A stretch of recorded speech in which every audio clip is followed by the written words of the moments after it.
C'est ton livre.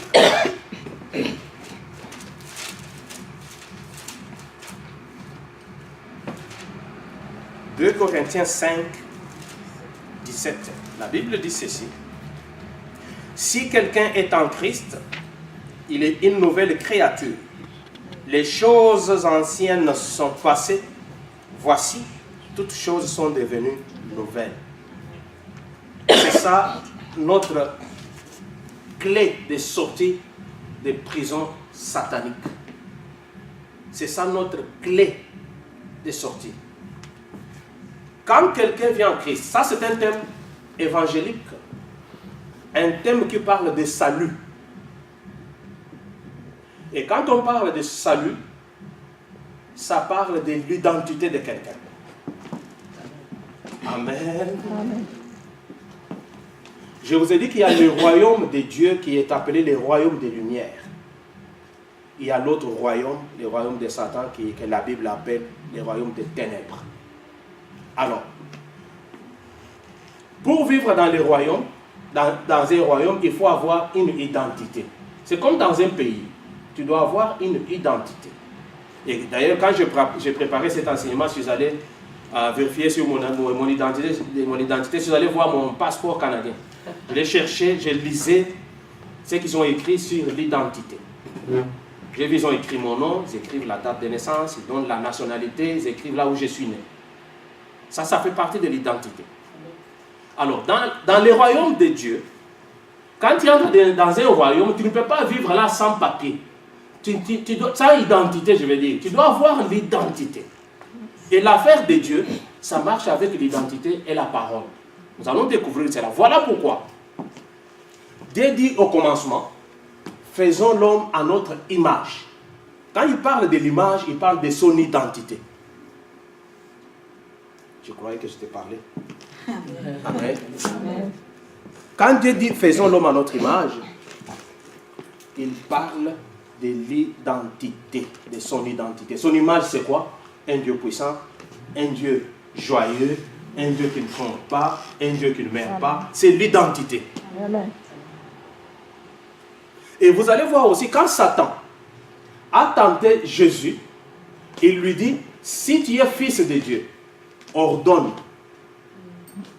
Amen. Amen. Si tu es fils de Dieu. Quand il dit cela, il veut voir, il parle de l'identité de Jésus. L'affaire de Dieu, ça marche avec l'identité. Tu ne peux pas être chrétien sans identité.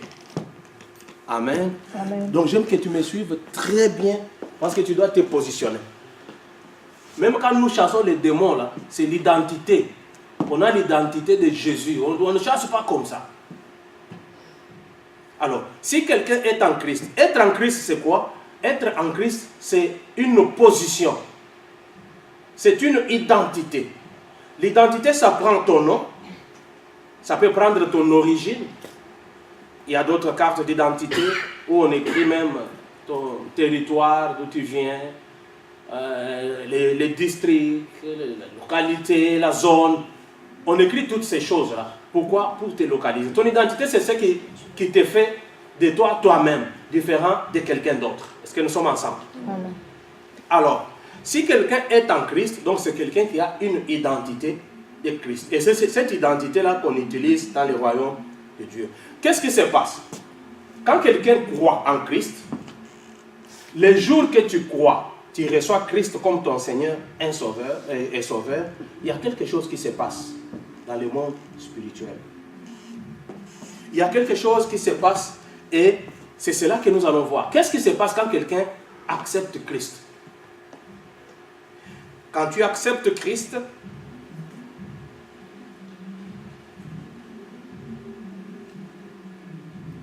Christ d'abord, Dieu t'échange. Quand tu acceptes Christ comme ton Seigneur et Sauveur, quelque chose se passe. Dieu t'échange. Qu'est-ce qu'il t'échange? Au numéro 1, Dieu te justifie. C'est la justification. Toi qui étais un pécheur, parce que le monde ici que nous vivons, c'est un monde de péché. Nous avons une nature, nous naissons avec une nature pécheresse. Alors, nous marchons avec cette nature-là. Mais quand tu acceptes Christ, les jours que tu acceptes Christ, il y a quelque chose qui se passe dans le monde spirituel. La première des choses, c'est quoi? Toi qui étais un pécheur, Dieu te justifie. Tu deviens juste. Être juste là, c'est quoi? Ça dit que tu es un pécheur, mais qu'on a justifié. On t'a déclaré juste. On t'a acquitté. Tu étais condamné, pécheur, du début jusqu'à la fin. Maintenant, Dieu, parce que tu as accepté Christ, il te rend juste. Il te justifie. De nature, tu n'es pas juste. De nature, nous sommes faibles, nous sommes des pécheurs. Mais il nous déclare juste. C'est ça la justification. Et quand il te déclare juste, là, de nouvelles choses commencent. Dieu, c'était un roi. Il ne peut pas se promener avec un prisonnier. Je vais vous expliquer. Amen. Amen. C'est un enseignement bon, mais un peu élevé, mais profond aussi. Dieu, c'était un roi. Il ne peut pas se promener, faire route avec un prisonnier, avec quelqu'un qui est dans les liens. Avant de faire route avec la personne, quand tu acceptes Christ, il te justifie. Il te rend d'abord juste. Et quand tu es juste, là tu marches, tu commences à marcher avec lui. Vous vous souviendrez que Joseph, en prison, en Égypte, quand on l'a appelé, quand le roi a eu des visions, Joseph, qui était prisonnier, quand on l'appelle, que le roi a besoin de toi pour aller interpréter la vision du roi Pharaon, Joseph, la Bible dit, il s'est rasé, il a changé les habits pour aller. Il y a la question qui se pose. Lui, c'est un prisonnier. On l'appelle pour aller interpréter juste la vision. Pourquoi il doit se raser? Pourquoi il doit changer des habits de prisonnier? Il porte d'autres habits avant d'aller. Parce que le roi ne devrait pas traiter avec un prisonnier tel qu'il est. Il devrait changer sa nature. Il était comme quelqu'un justifié. Parce qu'avant de partir, il se rase. Et d'ailleurs, pour votre information, les Juifs ne rasaient pas leur tête au hasard, n'importe quand, ne rasaient pas leur barbe, ne rasaient pas leur tête. Selon leur loi, ils ne pouvaient pas le faire. Alors, ces jours-là, Joseph s'est rasé, il a changé des habits, il est parti. Qu'est-ce que cela veut dire? Il s'est identifié à un homme libre. Avant même d'interpréter les songes, il est allé devant le roi comme un homme libre. Là, il est assis avec le roi face à face. Si quelqu'un entrait dans la salle, il n'allait pas voir que c'était un prisonnier. Pour marcher avec Dieu, tu dois être justifié. Et c'est ça l'œuvre que Christ est allé faire à la croix. Juste pourquoi? Quand tu acceptes Jésus-Christ comme ton Seigneur et Sauveur, il y a un transfert. Toi qui étais un coupable, tu deviens juste. Jésus qui était juste, il devient coupable. Est-ce que quelqu'un me comprend? Amen. Il y a un transfert qui s'est fait. Et ça, c'était la première des choses. Donc, dans l'identité, nous avons le nom de quelqu'un, nous avons son origine, nous avons son âge, nous avons tout ça. Ça fait partie de l'identité de quelqu'un. Même le caractère de quelqu'un, comme il a toujours agi, on a la race, tout ça, ça fait partie de l'identité de quelqu'un.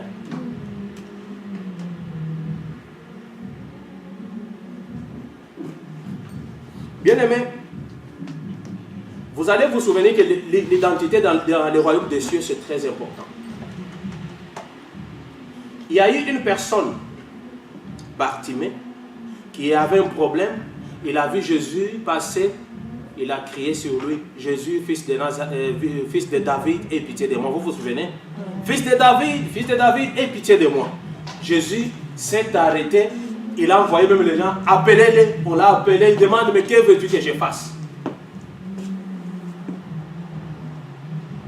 Bartimée avait une identité. L'identité de quelqu'un joue dans les affaires de Dieu. Je parle de l'identité spirituelle. Ça joue. Je ne parle pas de l'identité physique. Quand on vient à Christ, on accepte Christ, le physique ne change pas. Les muscles ne changent pas, les habits ne changent pas. Mais c'est spirituel, il y a quelque chose qui change. Bartimée a crié à Jésus, fils de David. Son identité a fait quelque chose. Jésus s'est arrêté. Mais il y a une autre femme. qui a crié aussi la même chose, qui a dit fils de David. Son enfant était malade, sa fille était malade. Et cette femme a crié aussi, nous sommes en Matthieu 15, de 22 à 28. La femme cananéenne a crié aussi de la même façon que Bartimée.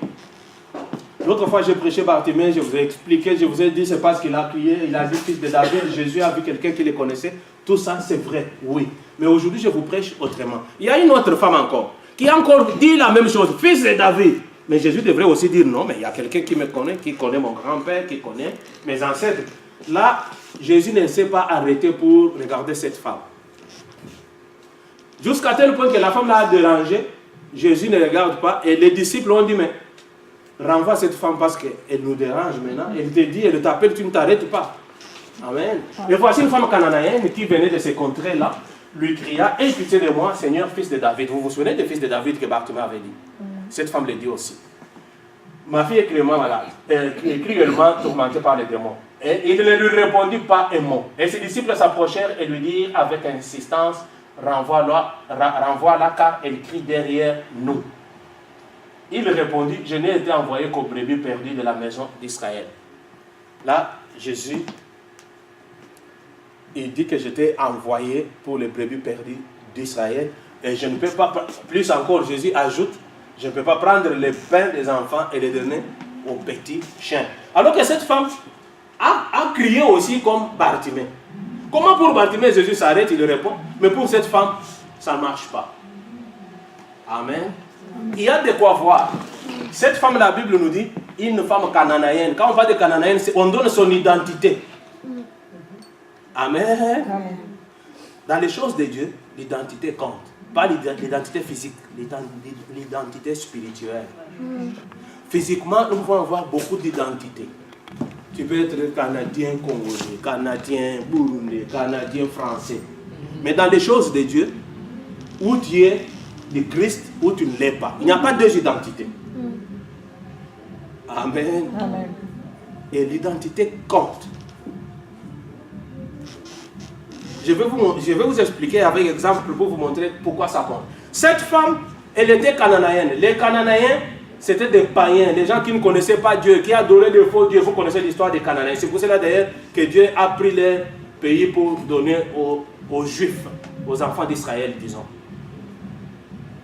Et cette femme, à cause de ses origines, à cause de son identité, Jésus dit non, j'ai été envoyé aux enfants d'Israël. Et cette femme est allée maintenant plus loin. Elle a montré sa foi. Elle dit non, mais je suis chien, oui, mais je peux manger même ce qui tombe de la table. Là, Jésus s'arrête parce qu'elle a vu la foi et dit, mais cette foi, c'est plus grand. Jésus, il s'arrête parce que cette femme a montré sa foi. Il dit alors, qu'il te soit faite selon ce que tu demandes. Donc, son identité l'avait empêché. Son identité spirituelle. Elle venait de contrées où on ne connaissait pas Dieu. De ce côté où on n'adorait pas Dieu. Et quand elle appelle Jésus, ce n'est pas son affaire. Si c'était Bartimée, il allait s'arrêter. Donc l'identité, ça joue un rôle très important. C'est pour cela que Jésus dit, ils m'appelleront Seigneur, Seigneur. Beaucoup m'appellent Seigneur, Seigneur. Je dirais que je ne les connais pas. C'est-à-dire à partir de l'identité. Parce que tout le monde appelle Seigneur. Le vrai chrétien appelle Seigneur. L'autre là aussi, un faux chrétien l'appelle Seigneur. Il dit, je dirais que je ne les connais pas. À partir de cette identité-là. Et puis, l'identité d'une personne, quelqu'un qui est venu en Christ, est capable d'influencer, de changer les mauvais sorts que quelqu'un porte, même sur son nom. Nous avons vu Dieu changer les noms des gens dans la Bible. Celui qui était Jacob est devenu Israël. Celui qui était Sarai est devenu Sarah. Celui qui était Abraham est devenu Abraham. Ils sont nombreux. Dieu a changé. Alors, l'identité, quand tu as l'identité en Christ, ça peut changer même l'influence de ton nom. Je ne prêche pas quelqu'un de changer son nom aujourd'hui. Tu peux avoir reçu n'importe quel nom de ce monde. les mauvais noms, même si on t'appelle cercueil, on t'appelle cimetière, je ne sais pas. On peut t'appeler même mort, je ne sais pas. Mais c'est l'identité que tu as en toi. Parce que tu ne peux plus aller changer cela, tous les papiers partout. C'est l'administration, ça prend du temps.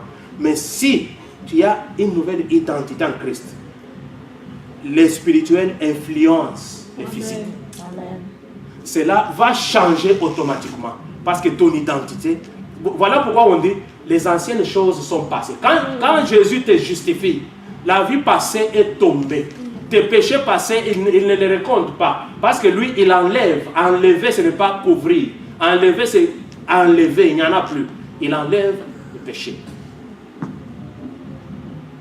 Si quelqu'un est en Christ, il est devenu une nouvelle créature. Nouvelle créature, c'est là que commence la nouvelle naissance. Voilà pourquoi la Bible dit, quand un seul pécheur se répand, il y a la joie dans les ciels. Pourquoi la joie dans les ciels? Parce que quelqu'un qui était coupable, il est devenu juste. Donc, il est né de nouveau. En d'autres termes, si je peux te demander, ta maternité de naissance, c'est où tu es né où? Donc, tu es né à la croix de Golgotha.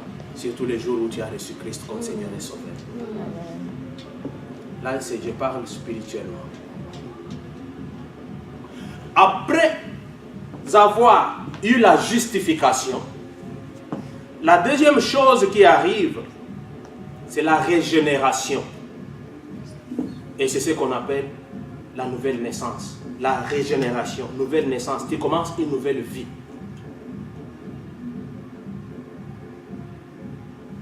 Être en Christ, c'est une position. Ça nous donne une identité. Je peux prendre l'exemple de Ruth, la Moabite. Son histoire a commencé, quand vous lisez dans Ruth 1, vous avez presque toute cette histoire. Une dame qui a quitté Bethléem, une dame israélite, qui s'appelait Naomi, parce qu'il y avait la famine à Bethléem, comme tout le monde, elle est sortie pour aller chercher dans quel pays habiter, trouver à manger, trouver la vie. Et là, elle est orientée vers Moab. Moab, c'est un peuple qui ne connaissait pas Dieu aussi. Un peuple qui adorait des faux dieux, qui avait des statues et tout ça. Et là, il arrive, son mari meurt. Ses deux fils aussi qui s'étaient mariés à deux femmes meurent aussi. Elle reste seule, une vieille veuve, avec deux jeunes veuves. Et les deux jeunes veuves sont Ruth et Orpa. Parmi les deux là, Ruth vivait à Moab. Mais son identité, elle n'était pas moabite. Son identité spirituelle, elle s'était attachée à Naomi qui adorait le vrai Dieu. L'identité compte. Orpa n'avait pas l'identité de Dieu. Elle s'est attachée à ses dieux à elle. C'est ainsi qu'elle a baisé sa belle-mère. Elle a dit, moi je reste, je ne pars pas avec toi. Mais Ruth, pendant qu'il vivait dans la maison, Ruth était une Moabite physiquement. Mais son esprit était renouvelé. Voilà pourquoi est-ce qu'elle dit à sa belle-mère, là où tu pars, j'irai avec toi. Ton Dieu sera mon Dieu, ton peuple sera mon peuple, ton pays sera mon pays. C'est-à-dire son identité était transformée. L'identité, ça joue un rôle bien. Et quand Ruth est partie avec sa belle-mère, vous connaissez la suite. Elle est entrée dans la lignée de Jésus-Christ. Elle a été bien accueillie parce que son identité, elle n'était plus la Moabite. Son origine physique était effacée. Je disais que numéro 1, quand on croit en Jésus, c'est la justification d'abord. Pourquoi la justification? Romains 8, 1, il n'y a plus de condamnation pour ceux qui sont en Christ. Donc quand tu entres en Christ, tu entres dans un royaume, tu entres dans un pays. Maintenant, quand tu entres dans un pays, dans ce pays-là, il faut avoir l'identité. Et quand tu as l'identité, il n'y a plus de condamnation de tes péchés pour ceux-là qui sont en Christ. Et la deuxième chose qui vient, c'est la nouvelle naissance. C'est là où les anges au ciel, ils fêtent. Parce qu'il y a une nouvelle naissance. Tout ce qui se passe dans la nature. Nous avons un bébé, les gens sont contents. Et là-bas aussi, les gens du ciel, ils fêtent. Pour quelqu'un qui vient de naître de nouveau. La nouvelle naissance nous fait seulement voir que l'ancienne vie est passée Et nous avons commencé une nouvelle vie dans un nouveau pays. Parce qu'il y a 3 choses qui se passent. Jusque-là, j'en ai parlé de 2. La justification et la régénération, ou entre parenthèses, la nouvelle naissance. Être né de nouveau. Donc c'est ça là. Si on peut être chrétien, on peut s'appeler chrétien et qu'on n'est pas passé par ces choses, il y a de quoi se poser la question et recommencer la vie chrétienne. On doit être, et tout ça c'est la prise de conscience. On sait que moi je suis justifié. Il n'y a pas de doute dans ça là. Les gens peuvent te voir ce que tu es. Oui, mais ça c'est espérance. Oui, c'est espérance. Mais en elle, ce qu'il y a, c'est autre chose. Elle a une nouvelle identité. Parce que Satan s'occupe de cette identité-là. Quand il a voulu tenter Christ, il lui dit, si tu es fils de Dieu, mais c'est une identité. Il lui parle de son père. Le père, c'est celui qui donne les repères. Amen. Amen. Amen. Si tu es fils de Dieu, fais ceci. Il veut voir, il joue avec l'identité. Même Satan, quand il a tenté Ève, il dit, Dieu sait que les jours que vous ferez ceci, vous serez comme des dieux. Il parle de l'identité. Il connaît, il connaît les caractéristiques de Dieu. Vous serez comme des dieux. C'est l'identité. Dans l'affaire du royaume des cieux, c'est l'identité. Entrer au ciel, c'est l'identité. Il n'y a pas autre chose. Ça ne demande pas l'argent, ça ne demande pas le visa. C'est l'identité spirituelle. Amen. Je vais vous montrer. C'est pour cela que quand tu as cette identité-là, tu vas demander quelque chose au nom de Jésus et cela, ça va arriver. Et quand tu demandes, d'abord, il faut avoir l'assurance. Parce que quand tu t'attends, tu ne sais même pas si tu es justifié, si tu te reproches de tes anciens péchés, est-ce que Dieu m'a pardonné, est-ce que moi, est-ce que... Là, ça n'agit pas. Tu dois être assuré, tu as l'assurance que je suis né de nouveau, ma vie a changé, je suis d'abord justifié. Comme Joseph est parti, il était justifié et on s'est demandé, même si après avoir interprété les songes, et s'il rentrait encore dans la prison, je ne sais pas si les autres prisonniers qui les voyaient n'allaient pas les reconnaître, parce qu'il s'était rasé, il n'avait pas les mêmes habits, il était déjà un homme libre. Amen. C'est-à-dire quand Dieu te justifie, tu deviens libre. Dieu c'est un grand roi, il ne marche pas avec des prisonniers. Il ne marche pas avec les gens qui ont des limites, des liens, ça ne marche pas. Il doit d'abord couper tes liens, te mettre l'habit de justice. Et là, tu marches avec lui. Le père qui a reçu le fils prodigue, quand le fils est venu, la première des choses que son père a dit, amenez une belle robe. La robe de justice. On l'habille.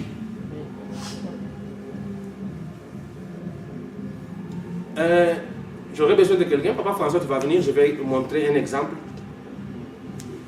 Un exemple de quelqu'un qui est en Christ.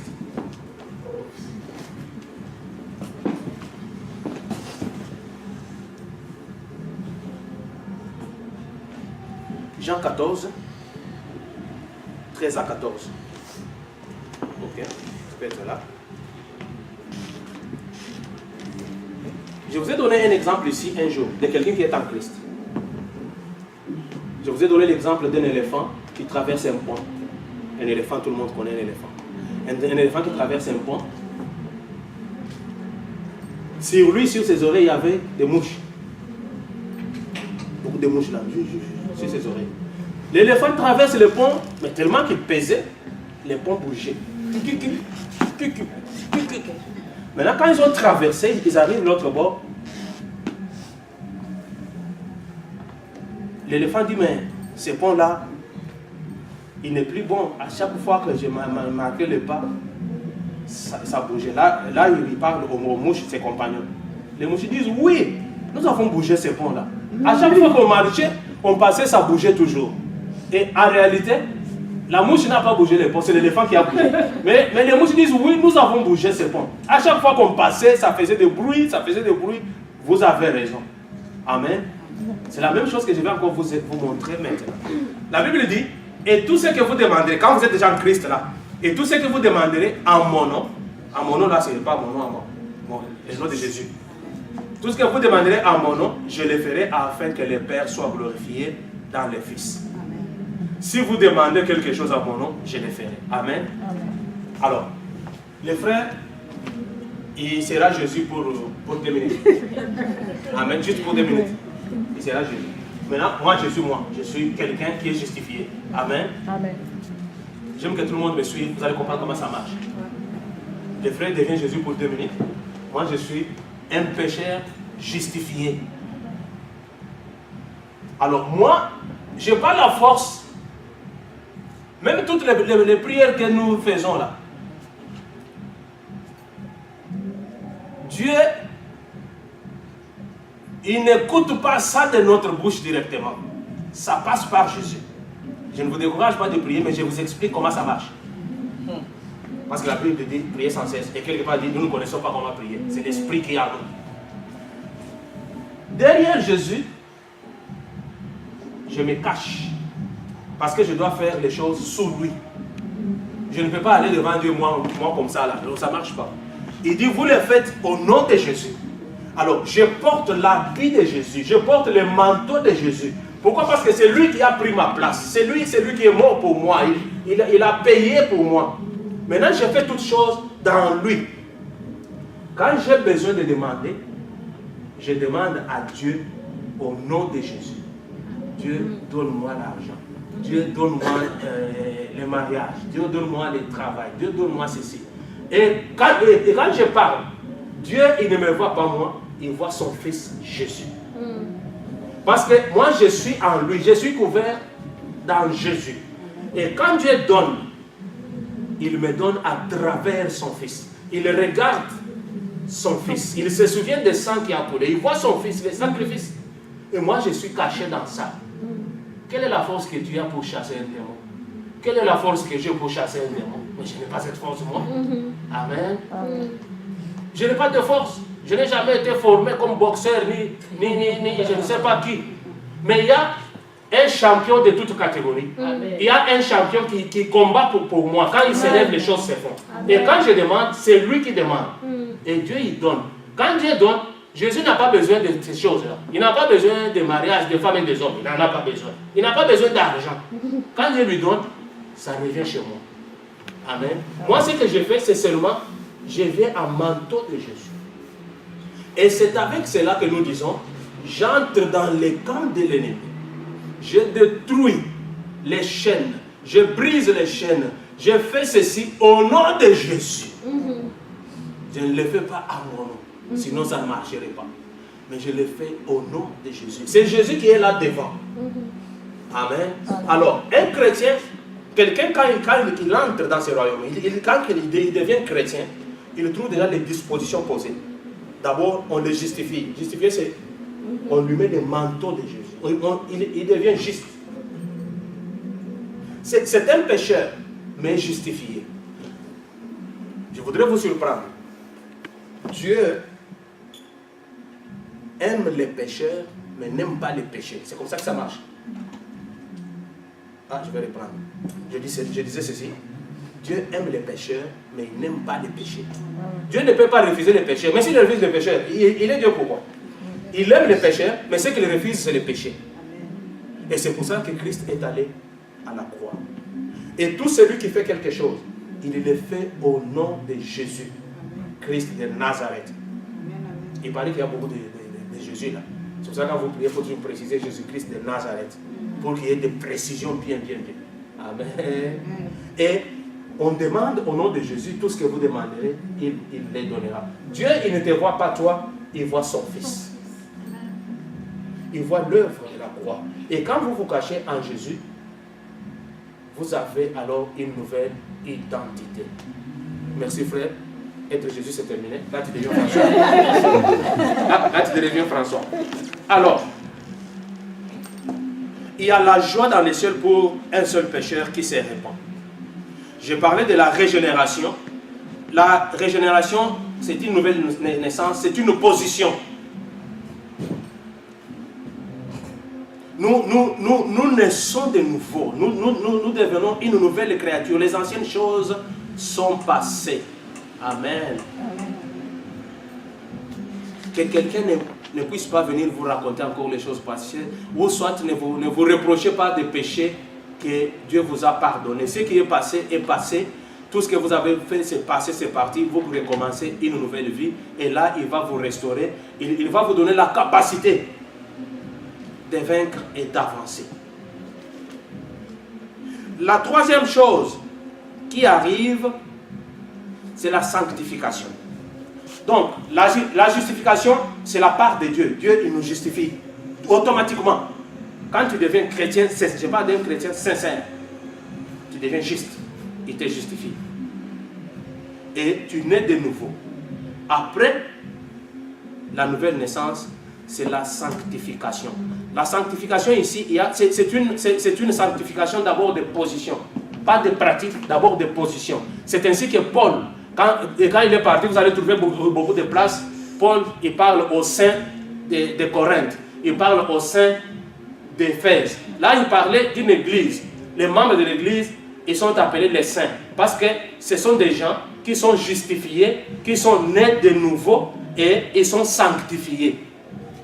Et si vous suivez ce que Paul parle au sein de Corinthe, au sein de ceci, quelquefois, il leur reproche de leur mauvais comportement. Mais il les appelle des saints. Ce sont les saints d'abord de position.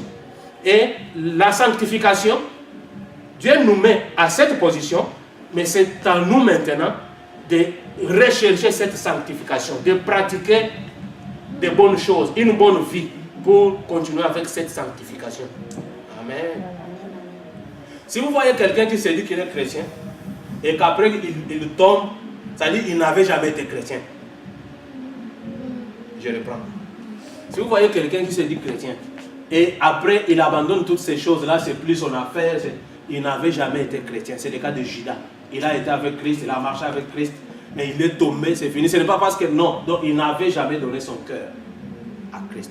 Mais quelqu'un qui a donné son cœur, l'exemple de Pierre, il est passé par les troubles, il avait renié Jésus, il est passé par cela, mais finalement il est revenu toujours. La sanctification, cette étape, il y a la partie de Dieu, il y a aussi notre partie. C'est ainsi que la Bible dit, recherchez la paix et la sanctification. Ça se recherche. Vous devez vous sanctifier au jour le jour. Amen. C'est pour cela que la plupart des gens que Dieu a visités pendant nos prières, je leur parle de se sanctifier. Restez dans la sanctification, vivez la vie de sanctification. Dieu va continuer à faire toujours.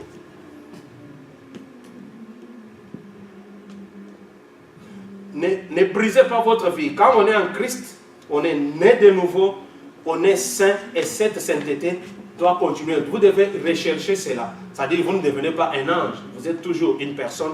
Mais du fait que vous recherchez, vous avez le souci de rechercher. Dieu voit cela et vous soutient.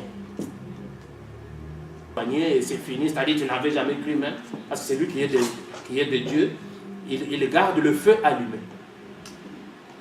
Et quand on est justifié, régénéré, on est sanctifié, ton nom est écrit dans le livre de vie. Ton nom est écrit dans le livre de vie. Voilà d'où vient la prière, Seigneur, souviens-toi de moi. C'est ça, parce que quelqu'un est sûr. C'est pour cela, quand tu es sûr de toutes les étapes que j'ai dit, tu as le courage et la force de te tenir devant Dieu et réclamer quelque chose. Parce que tu te sens juste. Tu n'as pas peur, tu te sens juste et tu réclames et cela se fera.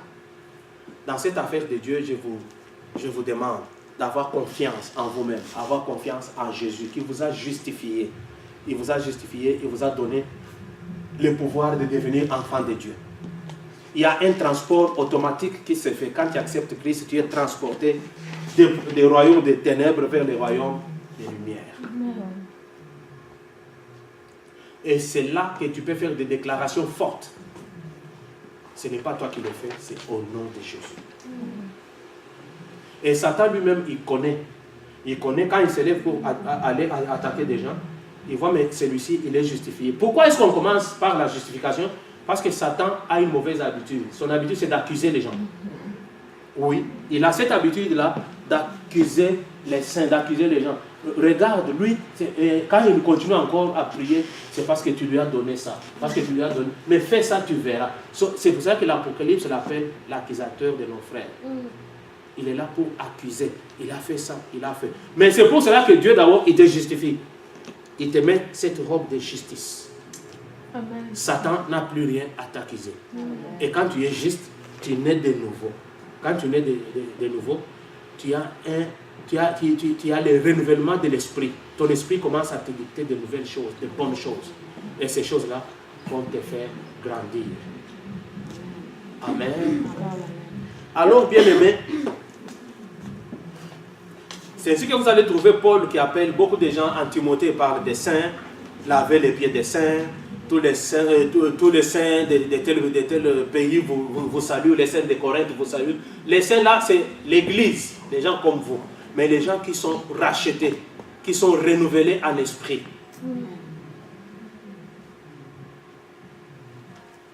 Et cela doit être vrai. Quand Christ viendra, il viendra prendre ceux-là qui sont justifiés, régénérés, sanctifiés. Il va les honorer, il va leur donner la gloire. Donc ça ne te demande pas beaucoup, ça te demande de croire seulement. Je vous dis, le monde dans lequel nous vivons, si Dieu peut t'ouvrir tes yeux là, même une minute seulement, tu ne vas plus blaguer. Donc il t'ouvre seulement une minute, tu vois ce qui se passe. Je pense que tu vas les chercher partout. Tu vas réveiller les pasteurs partout où ils sont. Mais qu'est-ce qui se passe là? Regarde. Je vous dis vrai. Si Dieu peut seulement t'ouvrir les yeux, tu verras que ce monde est rempli de beaucoup de problèmes. Mais parce que toi, tu es en Christ, toutes ces choses-là ne t'arriveront pas. Tous les problèmes qui sont arrivés dans ta famille, ça ne t'arrivera pas toi, parce que toi tu es quelqu'un d'autre, parce que tu appartiens à une autre lignée, tu appartiens à une autre famille, une famille où il n'y a pas de stérilité, une famille où il n'y a pas de plainte, une famille où il y a de nouvelles choses, où Dieu a restauré et renouvelé. Il suffit de tenir cela fort, tenir cela dans son cœur. Même si tu dors, tu sais que je suis justifié. Même si tu te regardes dans le miroir, tu te vois toi comme tu es, avec les mêmes cheveux, mêmes ongles. Non, ça c'est pas un problème. Mais spirituellement, tu es renouvelé. Tu n'es plus la même personne. Les gens qui peuvent t'attaquer, ils ne viennent pas comme ça. Je trouve ma soeur Anne, je l'attaque. Non, ils viennent spirituellement. Mais quand ils viennent dans l'esprit, ils trouvent ton identité, ce n'est plus Anne, c'est l'autre identité. Quand ils viennent frapper, ils attendent qu'Anne réponde, mais c'est Jésus qui répond. Yes. Mais là, ils vont passer. Ils vont dire, nous nous sommes trompés d'adresse. Excusez, monsieur. Et ils partent. Amen. Amen. C'est à cause de l'identité. L'identité, c'est très important. C'est très important. Quand j'ai vérifié mon passeport, j'ai préparé les messages, là, je vois l'identité, j'ai vu. Et ils n'ont pas écrit l'origine, mais ils ont écrit né à. Alors, j'ai dit oui. C'est l'origine aussi, l'identité. Quand on voit Canadienne né à Kinshasa, là, ils voient l'origine. Amen. Ça, c'est très important. Est-ce que ton identité, tu l'as déjà revérifiée? En Christ, on n'a pas trois identités. On n'a pas trois identités. On appartient à Christ parce que c'est un pays, c'est un royaume. Quand on entre dans ces royaumes, il y a des principes. Il y a des lois qui régissent ces royaumes-là. Parce que tu as écouté, tu m'as entendu parler de Christ, qui justifie, qui régénère. Je te déclare saint, au nom de Jésus de Nazareth. Parce que tous ceux qui les portent, ce sont des saints. Et je dis qu'il n'y a personne en dehors de Jésus, il n'y a personne qui peut te toucher. Parce que Jésus, il met la clôture. Il brise les barrières qui étaient là avant. Il efface des limites. Tu ne connaîtras pas ce que ta famille a connu. Tu ne connaîtras pas ce que tes ancêtres ont connu. Parce que toi, tu es spécial. Parce que toi, tu es différent. Tu es de la famille d'Abraham. Tu es de la famille de David. De la famille de Jésus. De Nazareth que je te prêche ce matin. Nous allons prier. Jésus n'a pas changé.